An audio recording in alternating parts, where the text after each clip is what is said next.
Can you hear me loud and clear? So what I would like to say to start off with is that when historicized in the trajectory of British politics and political movements correctly, it is absolutely clear that Jeremy Corbyn will fall along a lineage which goes from the Putney debates to the Levellers, to the Chartists, to the leader of the Chartists, for instance, William Cuffy. Jeremy Corbyn said recently that black history is British history. William Cuffy led the movement for people who were not landed gentry to have the right to vote in this country. And what happened to William Cuffy? He was exiled to Tasmania. Along that same trajectory is the Peterloo massacre and the suffragettes. Now, we have to always ask ourselves this question. When you are in a situation where you are trying to force redistributive policies in the country, but moreover, you are trying to widen the democratic space, what happens to that person within their lifetime? We know what happened at Peterloo. We know what happened to the suffragettes when Emmeline Pankhurst was throwing bricks through the window of 10 Downing Street. We know what was said about them. But the important point that I want to make is that once those people's ideas became commonsensical within the society, they were no longer derided by the powerful. And their ideas and who they were and what they stood for are lionized in the present. So when we understand ourselves of inheritors as inheritors of that legacy, and what we are doing is thrusting forward that movement to widen the political participation, to widen the decision-making process in this country. It's massively important that we remember that any society at any time, those who have sought to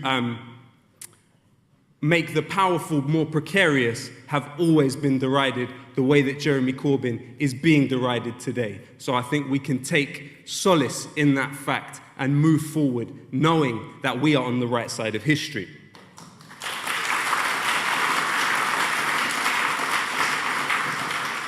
A point that was made earlier, and I would like to speak to here, is the disparity that has developed in this country.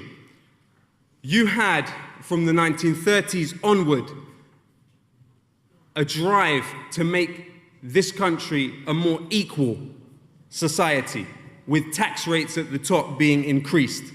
And so as a result of that, you had the concentration of income at the very top of society by the mid-70s, the lowest level it had been in history.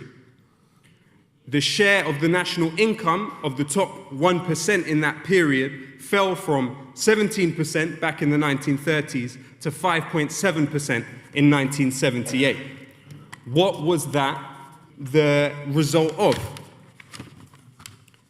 We know that now, today, you have a situation where 5 times as many working families are living below the poverty line as they were in the 1970s. At that time, that security was provided by what was at that time 70% of the population being protected by agreements that were off the back of collective bargaining. What is the situation today? Only 26% of the population are protected by agreements that were won off the back of collective bargaining. In 1970, employers lost 10 million days of labor through industrial action. In 2012, they lost just 250,000 days through industrial action. We know that in the winter of discontent, as was said earlier, the corporate media put out this idea that people were not being buried. But in actuality, we know that was a lie. And the reason people were not being buried was because the ground had frozen over. It wasn't because of the unions in that time. So while we have seen a move between you having, at that point in the 70s, the highest earning person generally earning what was around 7 times what the average person was earning, now we have a situation where the status quo is around 21 times what the average person is earning. Now, what does that do to societies? What does that do to what we understand to be social ills, to crime, depression, to suicide rates? all of those things increase, the more unequal societies become. An interesting example is that in the 1950s, you had CEOs of the biggest companies being paid 25 to 30 times the wage of their average employee in those companies. However, that ratio rose to around 60 in 1998 and to over 170 by 2012.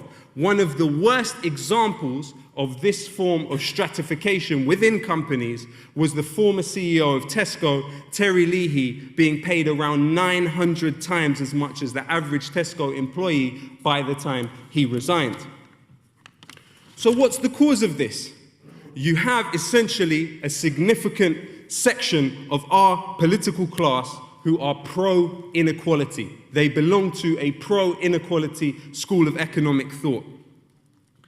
And as Janet Newman calls the alchemy of austerity, it's when you take a problem within the private sector and you translate it to the public sector.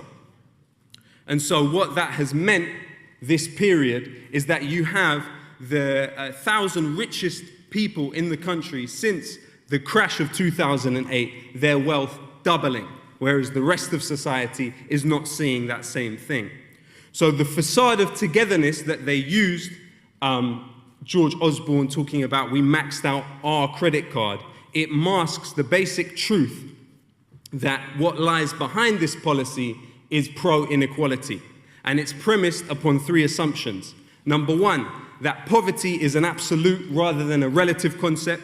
Number two, that inequality is actually good for growth. And number three, that essentially inequality will lead to trickle down to benefit all. And in fact, it was in the words of the former chair of Northern Rock and incidentally conservative member of the House of Lords, Viscount Reilly, when he said, quote unquote, "Now that starvation and squalor are mostly avoidable, so what if somebody else has a yacht?" It's known that these pro-inequality advocates, they draw upon what Professor Danny Dorling of Oxford University describes in his book, The Equality Effect, as largely US-based misinformation networks funded by tobacco, coal, oil, chemical, and biotech companies with their satellite policy foundations that try to pretend to be independent of their paymasters. The purpose of these groups is to portray the interests of billionaires as the interests of common people. What we often found, especially in the days of Osborne, that the proponents of austerity would argue on the basis of morality and politics, while their critics actually, in turn, would respond to them with criticisms of its economic efficiency and would challenge that viewpoint. So what we've seen actually, contrary to what they claim, is that inequality inhibits innovation and rates of productivity in the UK are 13% lower than the G7 average. Also, even within the tortured logic of capitalism, it disqualifies people from the market, so hence they can no longer participate within it. How have they responded to that problem of shrinking consumer power? It has been to inject economies full of private debt. Now that is the way of turning what is a liability to the person to an asset for the banking system. That is a bubble which is destined to burst, and burst again it will, undoubtedly. If we look at what has been the cost of this austerity, Theresa May claimed recently in her speech that it's over. But please don't be fooled. She has said this 3 times. Do you know when the first time she said that austerity was over? In her first speech as Prime Minister. What has happened since that point? We have seen the absolute gutting and evisceration of all public services that people rely on to fulfill the social contract of the state.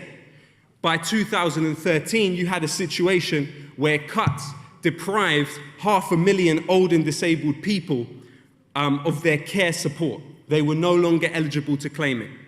By 2015, the UK suffered one of the largest rises in overall mortality measured since reliable annual records were first collected of the population in the 1830s. We are seeing a direct correlation between these policies and human life.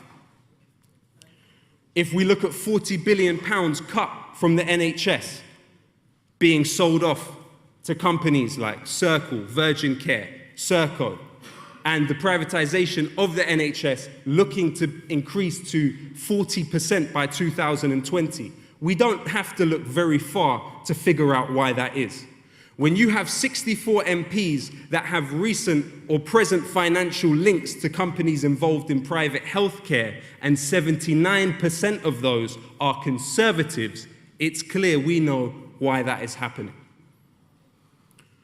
Also, according to Danny Dorling again, you have a situation in this country, especially in the capital, where you have more bedrooms than human beings. So how is it conceivable that you have a situation where 1 in 200 people nationally are homeless, where 300,000 people, according to Shelter, are homeless, where 1.4 million people are still on waiting lists for housing, and house building is at the lowest it has been in the last 100 years? What have they done? They have found ways to corporatize every orifice and crevice that they possibly can. So today, you have between 40 to 50% of the 23 billion housing benefit bill actually going to private landlords. So while between 2001 and 2011, house prices increased by 94%, wages have only increased by 29%. If we look at children, how this has affected them, you have 55% of people that live in poverty in a working household. You have over 1 in 20 households in this country unable to afford to feed their children, resulting in 600,000 children missing out on 1 or more of the 3 meals a day. Before the years of austerity, you had the percentage of children living in deprived households at 15%, which at that time was below EU average. Now we have a situation where 22% of children are living in deprived households, and that is above the EU average.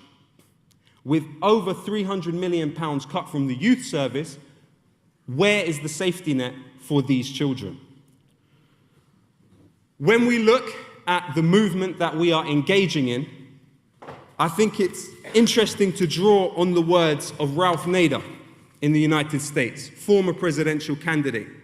And he said that the stratification and the sharp difference between Conservative, Labour, is sharpest in the media.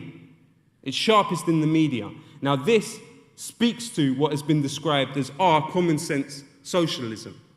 When people were actually consulted and asked what they thought of the idea of public ownership of energy, 77% of people in this country supported it. When they were asked what they think about public ownership of railways, 76% of the public supported it. When they were asked about water being brought back into public ownership, 83% of this society said they wanted it. So what it actually shows is that we are the majority, and our ideas are the ideas of the majority. We have defined what is commonsensical socialism for this period of time. And also, to move on to some of Jeremy's comments recently about the teaching of the history of the British Empire in schools and the importance of it. If we look at what are the 20 fastest growing economies in the world today, not one of them is in Europe, and several of them are former British colonies. Surely it would go some way to learning more about the history of these places that we're going to have to enter into more equal dealings with in the future. I remember when Britain finally submitted Hong Kong in Tony Blair's time, he said at that point he was told by his opposite in China that this would go some way to making up for the history between them. And Tony Blair, I remember, said, I actually had little idea of what he was talking about. So you're talking about 3 opium wars and huge amounts of people dying just so the British East India Company could sell opium to the Chinese population. That was something that even the Prime Minister of Britain at that time had no idea about. How is it that when China, due to overtake the United States by 2030 economically, will come to deal with Britain in consideration of its history? Surely having a population that knows more about that history would go some way to building better relationships. Of course, we know that Churchill said if he was reincarnated a Chinese coolie, he would launch a protest. That's quote-unquote Chinese coolie. What would he say about the fact that India is due to overtake Japan, Germany, the UK, and France to become the number 3 economic power in the world? It doesn't take an expert on the Bengal famine to know what Churchill thought about Indians. Also, Britain has, in the last few years, had to pay £20 million in compensation to Mau Mau survivors that were held in British camps in the 60s. The MOD has had to pay out over £22 million to Iraqi families that lost relatives to the British Army in their occupation of the country. Surely some type of real introspection and cognizance about the effects of occupying 12,700,000 miles of the globe would really go some way to making relations better with the rest of the world.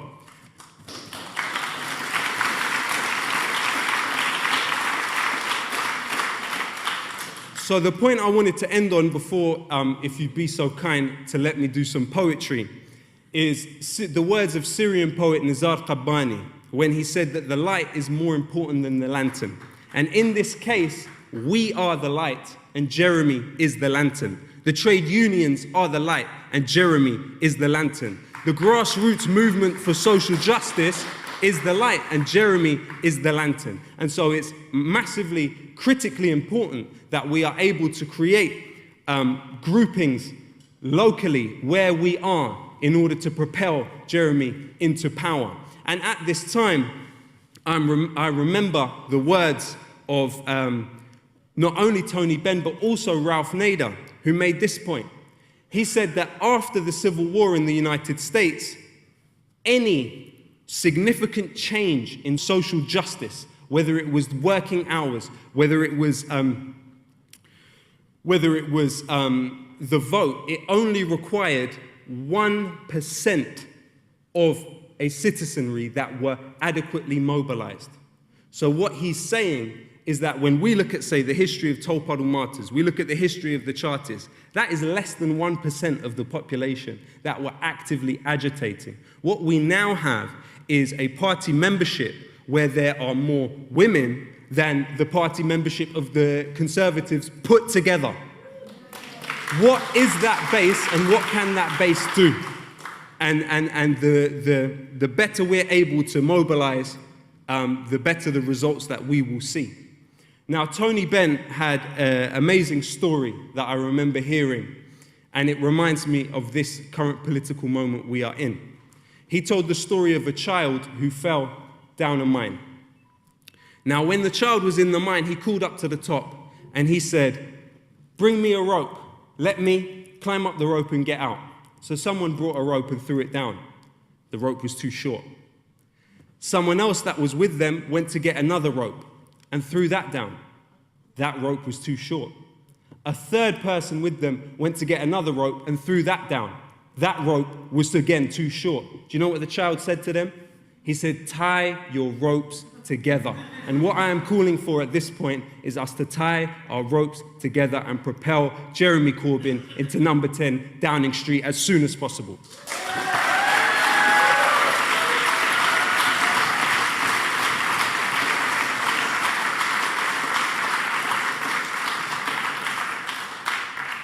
Now, if it's okay, the poem I'm about to perform for you is entitled Ghost of Grenfell. I am a local resident of the area. We have the silent walk on the 14th of every month, and we invite everybody here to come on the 14th of November and join us in our silent walk around the tower. The night our eyes changed, rooms where love was made and unmade in a flash of the night. Rooms where memories drowned in fumes of poison. Rooms where futures were planned and the imaginations of children built castles in the sky. Rooms where both the extraordinary and the mundane were lived, become forever tortured graves of ash. Oh, you political class, so servile to corporate power. Words cannot express, please allow me to begin though. 1:30 a.m, heard the shouting from my window. People crying in the street, watching the burning of their kinfolk. Grenfell Tower, now historically a symbol. People reaching from their windows, screaming for their lives, pleading with their cries, trying to reason with the skies. Dale Youth birth champions. Comparison is clear though, that every single person in that building was a hero. So don't judge our tired eyes in these trying times, because we've been breathing in cyanide the entire night. They say Yasin saw the fire and he ran inside. Who thought that would be the site where he and his family died? The street is like a graveyard, tombstone lurching over us. Those shouting out to their windows now wish they never woke them up. Wouldn't hope your worst enemy to go in this position. Now it's flowers for the dead and printing posters for the missing. I see trauma in the faces of all those that witnessed this, innocence in the faces of all those on the missing list. I see hopes unfulfilled, ambitions never achieved. No, I'm not the only one that sees the dead in my dreams. Strive for the bravery of Yasin, artistic gift of Khadija, every person a unique blessing to never be repeated. Strive for the loyalty of siblings that stay behind with their parents. Pray that every loved one lost can somehow make an appearance. We're calling for survivors rehoused in the best place, not to be left sleeping in the West Way for 10 days. We're calling, like the last conversation with their dearest, until we face what they face, we will never know what fear is. We're calling for arrests made and debts paid and true numbers known for the families who kept faith. We're calling for safety in homes of love. They are immortalized forever. The only ghosts are us. Black snow on a summer's night. Cold shoulders on a summer's day. Invisible violence becomes visible in such a sudden way. Riding, we are deafened by the silence. The tombstone in the sky is blocking out our horizons. Ironically, what protected them from regeneration was a nail in the coffin for 3 generations. 16 months, no arrests made, the image in our head stayed, stressed faces pressed to windows looking for an escape. It seems they underestimate this corner of the West Way, witnesses to the crime. We know a whitewash is the end game. Minister, what was your relationship with Mark Allen? Been waiting 12 months for answers, still we can't have them. Windows to our souls, witness anguish that you can't fathom. No disrespect intended, troubled water wasn't our anthem. Carnival on the soul of Kelso Cole Crane. What you think will develop on the strength of those names? Over 70 everyday people, no celebrities. We're left here picking up pieces of broken memories. No more to big business, fiddling regulations. Grenfell Action Group, the most tragic of vindications. From the sympathy of a nation to most uncomfortable of issues. Our dearly departed, please know we love you and we miss you. When invisible violence becomes visible, thinking is uncritical. Listen to some thinking we're simple and dumb criminals. Hard and battered hearts haven't laughed in a good while, but Stormzy at the Brit Awards made the neighborhood smile. Out of your mind if you think we're satisfied with platitudes. Questions for RBKC, Celotex, and Sajid Javid too. As nihilism sets in and the breakdowns start, slow creep of bureaucratic violence strains our hearts. Feeling like an empty vessel, staring at an empty vessel. Corporate hijack of regulations, very detrimental. Human life the cost, how can we not be feeling sentimental? Goosebumps cross your skin when you feel the breath of death against you. Bet you never went through that cursed night of haunted sounds. That wretched cladding falling down. Since then, death is all around. They say that after every storm there is a dawn. Knocking on heaven's door, we mourn forevermore. A place where the flames took everything that is sacred. We are planting seeds for trees we might not sit in the shade of. Combustible and still legal, regulations feel feeble. Never again moment, neoliberalism kills people. for innocence tarnished and the beauty that was lost when regulations disregarded. It's the human that's the cost. Hospitals, hotels and schools, how can we forget that? Up and down the country there's people sleeping in death traps. We're calling for an end to the disdain. Better bow your heads in silence when we're mentioning their names. We are calling for survivors rehoused in the best place. Still we demonstrate against bonfires of red tape. We're calling for the companies and council held accountable. Climbing up the mountain though its height seems insurmountable. We're calling from the bottom of our lungs. Truth, justice and peace for all of the lost ones. To whom it may concern at the Queen's Royal Borough of Kensington and Chelsea. Where is Yasin al-Wahhabi? Where is his brother Mehdi? Where is his sister Nur Huda? Where is their mother? And where is their father? Where is Nur Jamal? And where is her husband Hisham? Where are their children Yahya, Fardos and Yaqub? Where is Nadia Loreda? Where is Steve Power? Where is Dennis Murphy? Where is Marco Gottardi and Gloria Trevisan? Where is Amal and her daughter Amaya? Where is Muhammad Nada? Where is Ali Yawar al-Ja'fari? Where is Khadija Say and her mother, Mary Mendy? Where is Maryam al-Gawahiri and her mother? Where is Rania Ibrahim and her 2 daughters? Where is Jessica Urbano Ramirez? Where is Muhammad al-Hajj Ali? Where is Nadia and her husband Basim? And where are their daughters, Myrna, Fatima, and Zainab? And where is their grandmother? Where is Zainab Deen and her 2-year-old son, Jeremiah? Where is Ligaya Moore? Where is Sheila Smith? Where is Muhammad Noor Tuku? Where is Tony Dyson?